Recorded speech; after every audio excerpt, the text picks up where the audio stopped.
아직 아침 해가 떠오르기 전 영변의 겨울 바람이 날카롭게 몰아치던 1624년 초였다.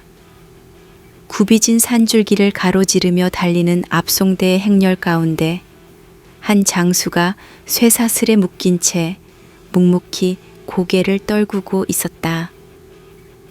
그의 이름은 한명년. 그는 임진왜란 당시 권율 장군의 휘에서 맹활약한 조선을 지켜낸 용맹한 무인이었다. 그러나 이제는 역적의 죄명을 쓰고 조정으로 압송되는 신세가 되고 말았다. 한명년은 차가운 눈길 속에서도 매서운 눈빛을 감추지 않았다. 그의 발밑으로 깔린 눈은 사람들의 발자국으로 이미 군데군데 뭉개져 있었고 발이 닿을 때마다 뽀드득거리는 소리를 냈다. 그는 한 걸음 한 걸음 묵묵히 걸어가면서도 마음속에 이는 분노를 간신히 억눌렀다. 나는 이 나라를 위해 칼을 들었다. 그런데 지금 그 칼이 역적이란 이름으로 꺾이려 하고 있어. 쇠사슬이 팔목에 닿을 때마다 억울함보다도 분노가 치밀었다. 임진왜란 당시 권율 장군의 휘에서 함께 피를 나눈 전우들이 어디에 있든 지금 한명년 스스로 이 굴욕을 감내하며 굴러떨어지는 신세가 됐다는 사실이 견딜 수 없었다. 그러나 그는 결코 함부로 소리를 내지 않았다. 전장의 용사가 감정에 치우치는 것은 어리석은 일이라는 걸 누구보다도 잘 알고 있었기 때문이었다. 그를 둘러싼 병사들도 사기가 높지 않았다. 아직 앳된 얼굴을 한 신참 병사부터 노련한 고참까지 묵직한 기척 속에서 산길을 지나고 있었다. 한명년을 압송하는 임무를 받았지만 모두가 이 임무가 달가워 보이지는 않았다. 험상궂은 날씨만큼이나 그들이 지고 있는 마음의 무게도 무겁게 깔려 있는 듯했다. 영변의 한겨울은 혹독했다. 뼛속까지 스며드는 찬바람이 산과 들을 헤집고 돌아다니며 변경 구석구석을 갉아먹었다. 그런 와중에 그곳에 주둔하던 장수 이괄은 눈 덮인 흙바닥 위에 무릎을 꿇고 앉아 자신의 검을 천천히 닦고 있었다. 여러 전투를 거치며 닳고 닳았으나 여전히 은빛으로 번뜩이는 그 검날은 이괄의 세월과 함께 쌓인 무공을 증명하듯 날카로웠다. 문득 한 병사가 헐레벌떡 달려와 이괄에게 조심스레 속삭였다. 장군, 듣자 하니 한명년 장군께서 역적 혐의로 압송 중이라고 합니다. 이괄은 깜짝 놀라 고개를 들었다. 눈은 여전히 검날을 향하고 있었지만 그의 표정은 서서히 굳어져 갔다. 그가 허리를 세우며 읊조렸다.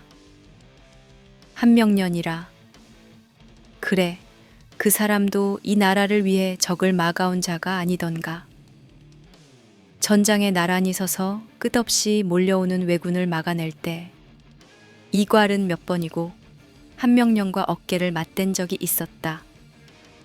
술자리를 함께하며 목숨을 담보로 내던졌던 전투담을 주고받던 시절이 생생했다. 그런 동료가 이제 역적이라는 굴레를 뒤집어 쓴 채 조정으로 압송되고 있다는 사실이 이괄의 심장을 후려쳤다. 도성에서 내려온 수많은 음모가 적과 싸운 무인들조차 무고한 죄로 몰아가고 있다는 현실에 그의 두 눈에 불꽃 같은 분노가 피어올랐다. 한명년까지 끌려간다면 그 다음은 나나 우리 같은 무인들이 될 것 아닌가. 더 이상 조정의 불의와 모략을 방관해서는 안 되겠군. 이괄은 마침내 검을 세워 들었다. 칼날이 고스란히 겨울 햇빛을 받아 번쩍였다. 그가 검을 옆에 찬 뒤 자리에서 일어서자 근처에 있던 측근들도 바짝 긴장한 표정이 되었다. 그들은 이미 이괄이 무엇을 결심했는지 알고 있었고 그 뜻에 동조할 준비가 되어 있었다. 장군, 어떡하실 작정이십니까? 측근 중 한 명이 조심스럽게 물었다. 이괄은 차가운 시선으로 먼 산길 너머를 바라보았다. 아득히 멀리에서 불어오는 겨울바람이 얼음장처럼 차가웠다. 하지만 그 차가운 공기보다 이괄의 분노가 더 서슬퍼렇게 불타오르고 있었다. 누가 감히 전장에서 함께 싸운 장수를 죄인으로 몰아가는가? 한명년 장군을 그냥 내버려 두었다간 우리 역시 언제 화를 당할지 모른다. 도성의 잘못된 권력이 진정 역적을 만드는지 아니면 애꿎은 무인들을 제물로 삼으려 하는지 직접 봐야겠다. 측근들과 병사들은 일제히 고개를 끄덕였다. 방금 전까지만 해도 속을 끓이던 병사들의 눈빛에 한 줄기 결의가 서렸다. 겉으로는 엄혹한 겨울에 갇힌 영변이었지만 그 내부에는 점점 뜨거운 불씨가 번지고 있었다. 이괄은 깃발이 휘날리는 변경 한가운데로 걸음을 옮겼다. 바람이 흩날리는 깃발은 이미 해진 흔적이 역력했다. 긴 전쟁과 정치적 소용돌이에 시달려온 세월의 상흔이었다. 그 깃발 아래 모인 무리들은 이괄을 중심으로 곧 도열했다. 이제 우리가 해야 할 일은 분명하다.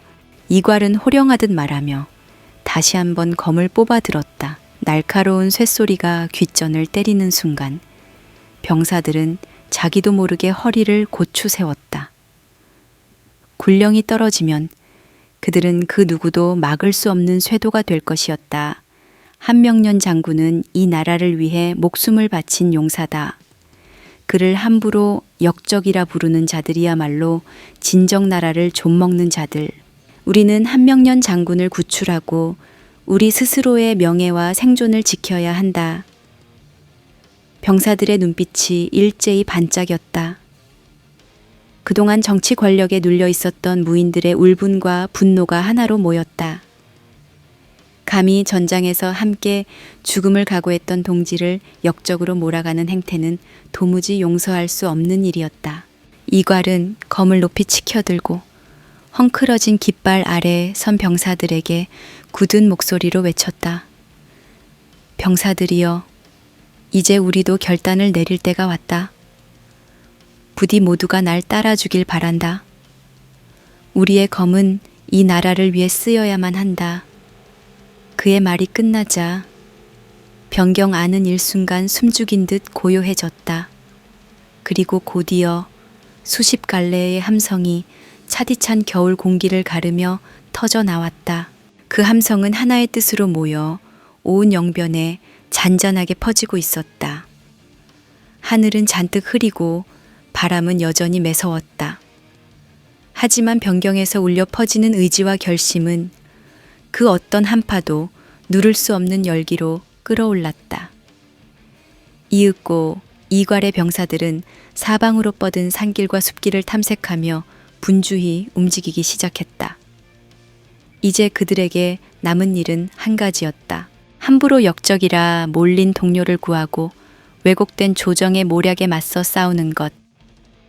영변의 깃발이 거센 바람에 흔들리는 장면은 마치 폭풍전야를 알리는 북소리 같았다. 이괄과 그의 병사들은 자욱한 눈발 속으로 걸어 나갔다. 그들이 향하는 길 위에서 어떤 일이 벌어질지 누구도 쉽게 예측할 수 없었다. 그러나 단 한 가지 확실한 것은 이 겨울바람이 누구에게도 쉽사리 잊히지 않을 새로운 전투의 서막을 알리고 있다는 사실뿐이었다. 얼마 후 한명년을 압송하던 병사들은 거친 산길을 택해 한성으로 가던 중이었다. 온몸에 칼바람이 스며들 만큼 추운 날씨 속에서 그들은 자신들을 덮칠지도 모르는 위험에 신경을 곤두세웠다. 눈발이 이따금 세차게 휘몰아칠 때마다 병사들은 서로를 돌아보며 긴장감을 더욱 높였다. 혹여 숲속 어딘가에서 자신들을 노리는 적이 있을지 모른다는 불안이 그들의 발걸음을 무겁게 했다.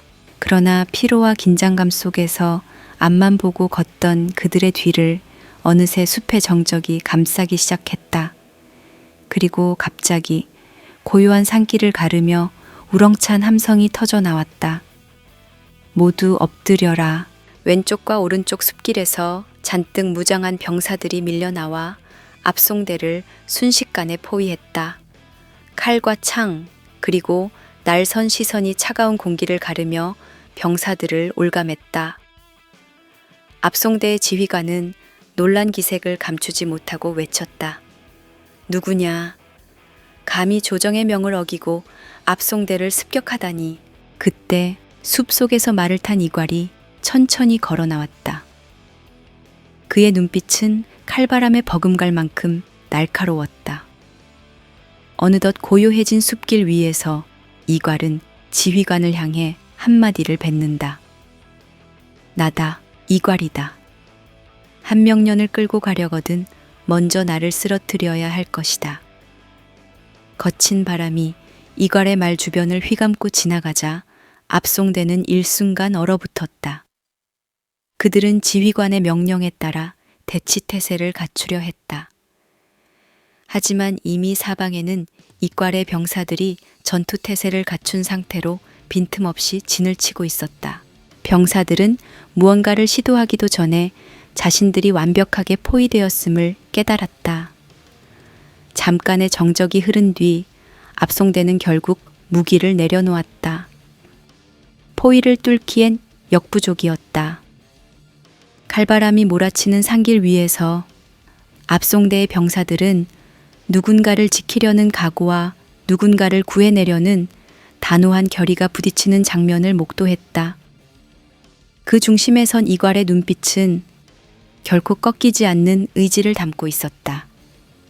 그렇게 한치의 물러섬도 없는 대치 끝에 고요히 내려진 무기들 위로 겨울바람이 매섭게 지나가고 있었다. 압송대가 무장을 해제하자 이괄은 말에서 내려 천천히 걸어왔다. 그의 뒤로는 어목한 겨울바람에 나부끼는 병사들의 깃발이 보였다. 쇠사슬에 묶여있던 한명년을 직접 풀어주며 이괄은 신중하고도 단호한 손길로 자물쇠를 열었다. 쇠사슬이 풀려나가자 한명년의 손목에는 자국이 깊이 패여 있었다. 그는 잠시 그것을 내려다보다가 묵직한 목소리로 이괄에게 물었다. 이괄공, 내가 왜 이런 역적의 누명을 쓴 채 끌려가야만 했는지, 그리고 왜 나를 구출하러 온 것인지 알고 싶네. 주변의 병사들은 여전히 긴장한 기색이 역력했다. 방금 전까지만 해도 포위전을 벌였고 무기를 내려놓은 압송대가 허탈한 표정으로 서 있었다. 이괄은 주저없이 눈을 번뜩이며 대답했다. 너와 나는 같은 처지다. 중앙의 권력자들은 우리를 잠재적 반역자로 몰아쓰고 자신들의 입맛대로 역사를 만들려 한다. 우리가 그냥 고개 숙인 채 끌려간다면 다음은 나와 우리 같은 무인들의 명예마저 붕괴될 것이다. 그는 다시 한번 차가운 바람 속에서 목소리를 높였다. 그래서다. 네가 필요하고 나 역시 결심했다. 너와 함께 이 부당한 권력을 바로잡아야 한다. 한명년은 고개를 떨군 차에 잠시 생각에 잠긴 듯 했다. 거친 전장에서 칼을 들고 싸워온 그는 이미 몸으로 적을 상대하는 법을 잘 알고 있었다. 그러나 이번에 맞서야 할 적은 눈에 보이는 외부의 침략자가 아니었다. 잠시 후 한명년의 시선이 결연한 빛을 머금고 이괄을 마주했다. 알겠네. 나 역시 이 나라를 지키기 위해 전장에서 수많은 적과 맞서 싸웠다. 그러나 지금의 적은 밖에 아니라 안에 있지. 칼을 다시 들겠네. 그는 분노와 결의가 담긴 눈빛으로 이괄에게 손을 내밀었다. 두 장수의 손이 맞닿는 순간 매서운 겨울바람이 언 땅을 휩쓸며 그들의 주변을 에워쌌다. 이괄과 한명년의 결의는 이제 단순히 동맹을 넘어 조정의 음모와 부당함에 맞서 함께 서겠다는 맹세가 되었다. 그 광경을 지켜보는 병사들은 모두가 숨을 죽인 채 조심스레 두 장수의 말을 기다렸다. 그들은 이미 이 싸움이 예사롭지 않음을 직감하고 있었다. 이어 이괄이 말을 걸었다. 한 장군 우리와 함께 영변으로 돌아가세. 우리의 뜻에 동의하는 동지들과 함께 준비를 갖춰야 하네. 거기서부터 다시 시작하자고. 그 목소리는 비장했으나 이상하게도 병사들에게는 희미한 희망이 서린 듯 들렸다. 이제 더 이상 중앙의 힘에 끌려다니지 않고 스스로 운명을 개척하겠다는 의지가 모두의 가슴에 번지고 있었다. 압송대에서 무기를 내려놓은 병사들은 처벌을 받게 될까 두려워 몸을 웅크렸지만 이괄과 한명년은 그들에게 크게 개의치 않았다. 그들은 이미 새로운 길을 향해 나아갈 준비가 되어 있었다. 이렇게 고요하던 산길 위에서 다가온 긴박한 포위전은 일단락되었다. 그러나 이것은 단지 시작에 불과했다. 칼바람에 맞서 손을 맞잡은 두 장수의 등 뒤로는 더 깊은 분쟁이 도사리고 있었다. 그들이 함께 만들어갈 길이 올바른 것인지 그 끝에서 무엇이 기다리고 있을지는 누구도 알 수 없었다. 그러나 진심으로 이 나라를 지키려는 무인들의 분노와 결의는 더없이 단단하고 확고했다. 돌이킬 수 없는 선택을 한 이괄과 한명년의 발걸음은 다시금 눈보라 속을 향해 굳게 나아갔다. 그들의 결의를 실은 바람은 이미 칼끝처럼 날이 서 있었다. 이괄과 한명년은 영변으로 돌아가 병사들을 모았다. 한명년이 살아 돌아왔다는 소식에 병사들은 환호했다. 이괄과 한명년은 긴장된 표정으로 마주선 뒤 서로의 손을 꼭 맞잡았다. 우리가 원하는 것은 단 하나다. 우리의 명예를 되찾고 이 나라를 바로잡는 것. 이 싸움은 궁극적으로 조선을 위함이다. 병사들은 그들의 의지에 호응하듯 연이어 칼과 창을 머리 위로 치켜들었다. 각자의 검에 서려 있는 맹세가 공기를 가를 듯 아찔했다. 한명년과 이괄 그리고 그들과 뜻을 같이 하는 동지들의 분노는 이제 정의라는 이름 아래로 뭉쳐졌다.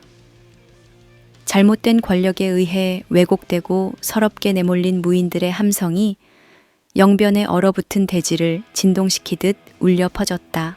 그날의 구출은 단순히 억울하게 끌려가는 자를 구한 사건으로 그치지 않았다. 그것은 이괄을 비롯한 무인들이 스스로의 명예와 조국을 지키기 위해 본격적으로 나선 분기점이었다. 중앙에서 일어나는 음모와 모략이 더욱 거세질수록 그들의 결심은 더 견고해졌다. 이괄과 한명년이 함께 모은 병사들은 점점 수를 늘려나갔고 그들의 내딛는 걸음마다 날이 서 있었다. 철옹성 같은 중앙 권력에 맞선 길은 험하고 먼 여정이었다.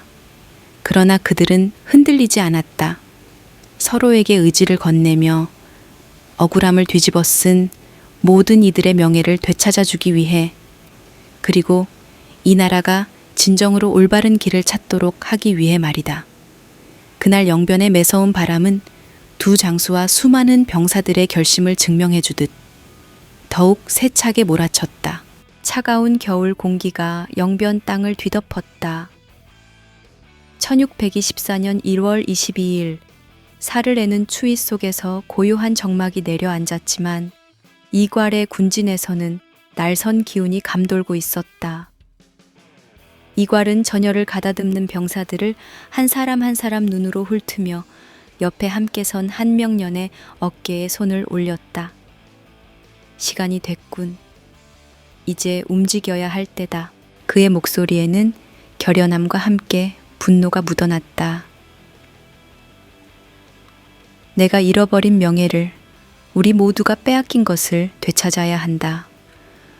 병사들은 도성을 향해 한마음으로 진군할 준비를 마쳤다. 총 1만에 달하는 군세 중에는 과거 전투에서 항복한 뒤 이괄의 수하가 된 외병 포로 100명도 있었다. 그들은 이번 반란에서 선봉을 맡기로 결심했다. 이괄은 병사들 앞에 섰다. 매서운 겨울바람이 그의 망토를 휘날리고 병사들은 장군을 향해 시선을 모았다. 우리는 이 나라를 위해 싸워왔다. 그러나 조정은 우리를 외면했다. 이제 더 이상 참을 수 없다. 우리는 도성으로 나아갈 것이다. 차가운 바람에 실린 목소리가 무겁게 울려 퍼지자 병사들 사이에서 들뜬 소란이 일었다. 하지만 이괄은 흔들리지 않았다. 저녁 어스름이 고요히 내려앉은 어느 날 이괄의 진영하는 폭풍 전야처럼 긴장감이 감돌고 있었다. 병사들은 내일 새벽에 있을 출정을 위해 장비를 재정비하고 화약과 갑옷을 챙기며 분주히 움직였다. 변경마다 횃불이 바람에 흔들릴 때마다 그 불빛 속에서 전의를 다지는 이들의 표정이 교차했다. 그 중에서도 사사키 유키마사가 이끄는 외병 출신 부대가 머무는 막사는 한층 더 묵직한 기운을 뿜어내고 있었다. 유키마사는 가슴께까지 들이운 검은 머리를 하나로 묶고 허리에 두 자루의 칼을 찬 채 침통한 표정으로 앉아 있었다. 그는 서로 다른 언어와 문화를 가진 부하들을 하나로 통솔하며 내일 있을 반란의 선봉장 역할을 맡고 있기에 그 책임감이 남달랐다. 늦은 시각 진중의 소란스러움이 잠시 잦아든 틈에 이괄이 직접 유키마사의 막사를 찾았다. 이괄은 이마에 희미하게 맺힌 땀을 닦으며 한 손엔 도포 자락을 살짝 걷어쥐고 있었다. 문지기를 물리치고 막사 안으로 들어오자마자 유키마사는 자리에서 벌떡 일어나 예를 표했다. 장군, 무슨 일이십니까? 내일 새벽엔 드디어 결행이다. 병사들은 준비가 되었나? 이괄의 목소리는 낮고 단호했다. 비록 공신들의 모함과 냉대에 분노하여 반란을 결심한 것이지만 스스로도 이 선택이 얼마나 위험한지 알고 있었다. 그는 유키마사의 눈을 똑바로 바라보았다. 범상치 않은 눈빛에 유키마사는 잠시 머뭇거리다가 곧 고개를 끄덕였다. 우리 외병들은 이미 만반의 준비를 마쳤습니다.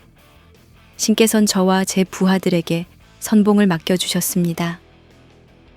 내일 반드시 큰 공을 세워 보이겠습니다. 천지를 얼리는 혹한 속, 이괄의 막새에는 술잔을 기울이는 두 장수의 기백이 서려 있었다. 늘 곁에서 함께했던 사사키 유키마사는 인조반정 당시부터 이괄과 호흡을 맞춰온 가장 믿음직스러운 항장이었다. 이괄은 유키마사의 말에 안도한 듯 미소를 띄었다. 적을 앞둔 살벌한 분위기 속에서도 그는 전우를 향해 편안함을 느꼈다. 난 너와 너의 부하들을 믿는다. 내 꿈은, 아니 우리의 꿈은 단순히 반역을 꿈꾸는 것이 아니다. 부당한 대우에 맞서 새로운 길을 여는 것이다. 칼자루를 살짝 쥐어보며 이괄은 차가운 바람이 스며드는 막사 밖을 잠시 바라봤다. 검은 뽑았다. 나의 보검 유키마사여, 적을 뵐 것인가? 유키마사는 왼손으로 칼자루를 한 번 쓸어내리더니 고개를 깊이 숙였다. 장군께서 뜻하시는 바 제 목숨 걸고 따르겠습니다. 내일의 혈전에서 저희가 선두에 서서 길을 열겠습니다. 그의 목소리는 흔들림이 없었고 그 눈빛은 이미 전장을 향해 있었다. 두 사람은 막사의 중앙에 놓인 낡은 탁자 위에서 작은 술잔을 나눴다.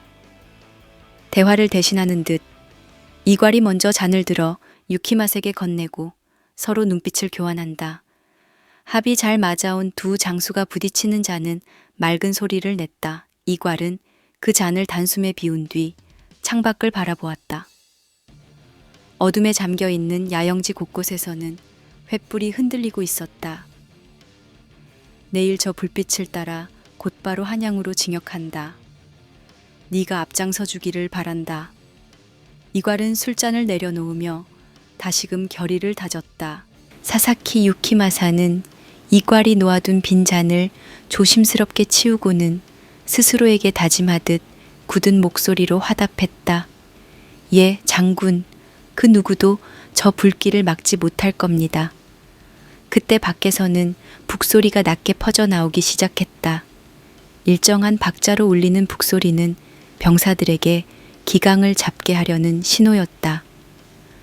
긴장과 흥분이 뒤섞인 기운이 막사 안에까지 스며들었다. 이괄은 결연한 표정으로 자리를 뜨려 하며 유키마사를 한 번 더 돌아보았다. 남아있던 불안감마저 씻어내려는 듯 두 사람은 말없이 눈빛을 교환했다. 막사 밖으로 나서는 이괄의 등을 바라보며 유키마사는 자신의 허리춤에 매달린 두 자루의 칼을 매만졌다. 길었던 침묵이 짧게 끊어지면서 그는 혼잣말처럼 중얼거렸다. 이번 한번 진심을 다해 싸우리라. 그 말은 마치 맹세처럼 차가운 공기를 뚫고 나아갔다. 되돌릴 수 없는 전쟁의 날이 밝아오고 있음을 두 사람 모두 알고 있었다. 하지만 부당한 대우와 배신에 맞서 자신들의 길을 열기 위해 이들은 기꺼이 칼을 뽑아들었다. 새벽이 가까워질수록 북소리는 더욱 분주하게 울렸다. 병사들은 이미 진영을 가다듬으며 도열해 있었다. 횃불의 흔들림 속에서 이괄과 사사키 유키마사는 끝내 마지막 결의를 교환했다. 내가 뒤를 맡을 테니 너는 앞장서라. 무엇보다 목숨을 소중히 여겨야 한다. 장군께서도 조심하십시오. 모든 것은 작전대로. 반드시 승리합시다. 언제 올지 모르는 숙명의 전투를 기다리며 두 장수는 마침내 각자의 자리로 향했다. 거친 숨소리와 날 서린 칼끝이 숲을 이루는 전장에 막이 오르려 했다. 그리고 그 중심에는 결코 꺾이지 않을 두 사람의 불타는 의지가 있었다. 하룻밤 사이에 둘러싼 정적과 칼바람, 그리고 북소리의 울림. 그 속에서 이괄과 사사키 유키마사는 스스로의 신념을 선택했다. 새로운 길을 열기 위한 검을 뽑았으니 이제 물러설 곳은 없다. 그들은 마주치지도 못할 길 끝까지 함께 갈 동지가 있기에 더는 뒤를 돌아보지 않았다.